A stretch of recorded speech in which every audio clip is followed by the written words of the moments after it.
From a darkened room in a relatively isolated location in Alaska, a 38-year-old woman reaches out to the rest of the world through a journal she posts on the web. In a collection of stories she writes regularly about her son, she documents a 10-year journey. My name is Carone Sturm. I have a background in journalism, which gives me some added benefit in that I've learned how to research a subject, to find answers to questions.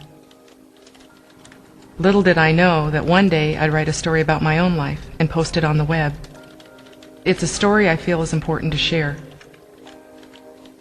It's really an evolving mystery story. I'm not sure where it's going to end quite yet, but I do know where it began. She had a pretty nice pregnancy, as I recall, maybe some morning sickness, and then went on to have a successful delivery. But he just never stopped crying, and so that was a concern. And he was also bruised. He had a bruise on his head that we couldn't explain. But he did have what I thought was a cephalohematoma, which is a large bruise on the top of his head, to the point that we actually got an x-ray of his skull. And that was such a scary thing. I thought, my God, my infant baby going in for an x-ray. But that didn't show a skull fracture. So we just chalked it up to the birth. Because he was born with jaundice, Jojo was placed in an incubator. Carone noticed he acted differently than her first child did at birth. He cried a lot, when he was in the little incubation device with the lights, and he cried a lot when he got home, much more than our first baby had. I figured he was just fine, that he was just a fussy baby. About that time we had friends, and I knew a lot of people who were having kids and, talking about what it was like to have a colicky baby. So I assumed it was either that or, he checked out fine with the doctor. So there wasn't really anything specific. On most days, Carone stayed home and looked after Jojo. But one day, she left her son in the care of her husband, John. When she returned just hours later, she opened the door to her home and was startled by what she heard.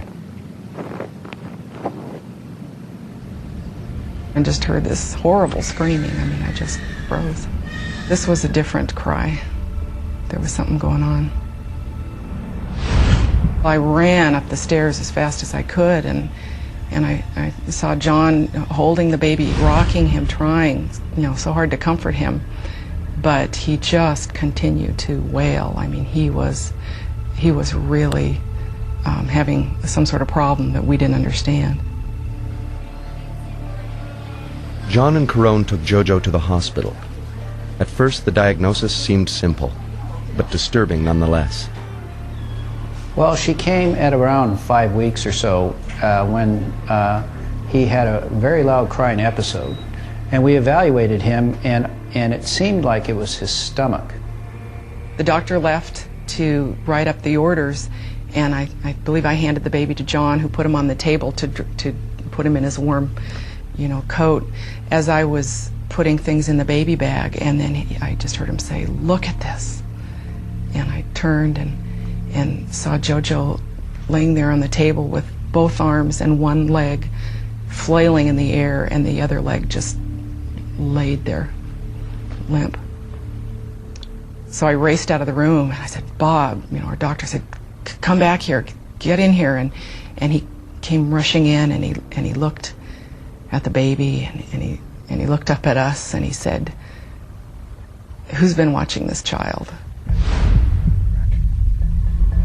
We went on and did an x-ray at the hospital, and they discovered that he had a femur fracture, which was unexpected. We could hear him screaming and screaming and screaming, and this went on and on. Oh, it was clear that many of them thought that we had beaten our child.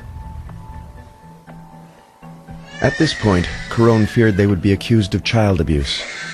This accusation intensified after doctors continued to x-ray Jojo. Subsequent x-rays on that particular day showed that he also had other fractures on the rest of his body. So he looked like, on x-ray, a battered child. He said that he had as many as 4 or 6 fractures. And I mean, that's when the room just started spinning, you know. And he said, I've got to tell you that this looks like a typical case of battered child syndrome. And if it's not that, it's a very rare bone disease that I've never seen in my practice, which is called osteogenesis imperfecta. And I think I knew at that point that there was no question that's what JoJo had. This was the first time the doctors working on JoJo's case had come face to face with osteogenesis imperfecta. For Caron, suddenly all the pieces of the puzzle began to come together. 4 times its normal density. Mm-hmm. Not only did all those pieces fit, you also thought about these things that you did, you know, for instance, putting him in the backpack and pulling his little legs down, and, you know, all of these things, it was, you know, they just kind of rushed through your mind. So, yes, all those pieces made much more sense at that moment. And that explained why he had been so miserable at birth, as he had actually broken his collarbone. The Sturms decide to take JoJo to Seattle for a second opinion. They're scheduled to see Peter Byers, a doctor at the University of Washington Hospital. Oh, great. This is the new gel. It's very light, and I'm sure it'll be very difficult to see, but he certainly has something that's unusual there.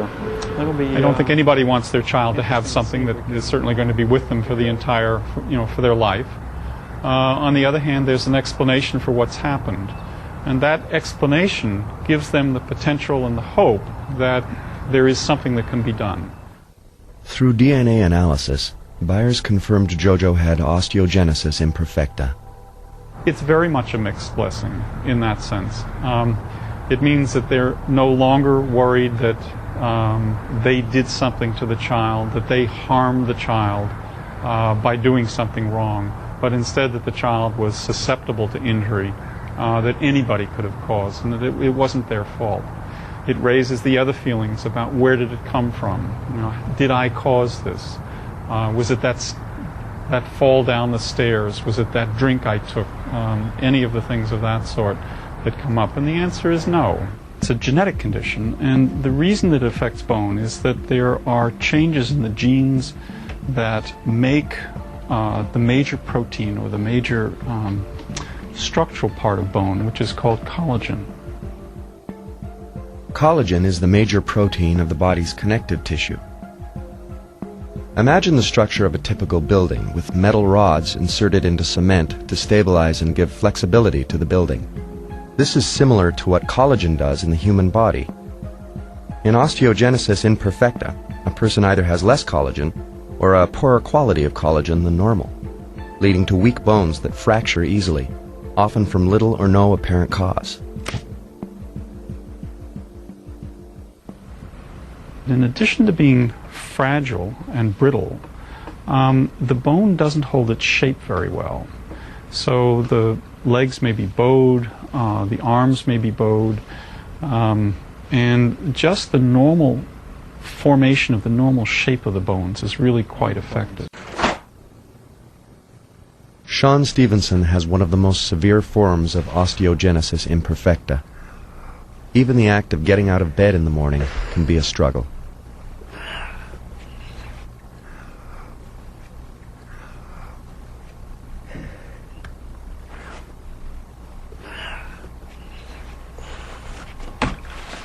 I'm no different than anyone else on the inside. And that really needs to come across right here and right now, that I'm no different than you are. And I think a lot of times we get caught up in this exterior package as if I chose it. The way most people look at it is that it must be grueling, it must be frustrating not being able to do all these things on your own. And I'm sure that there were moments in my life when they were. In the early stages of my life, I felt like so frustrated to have this.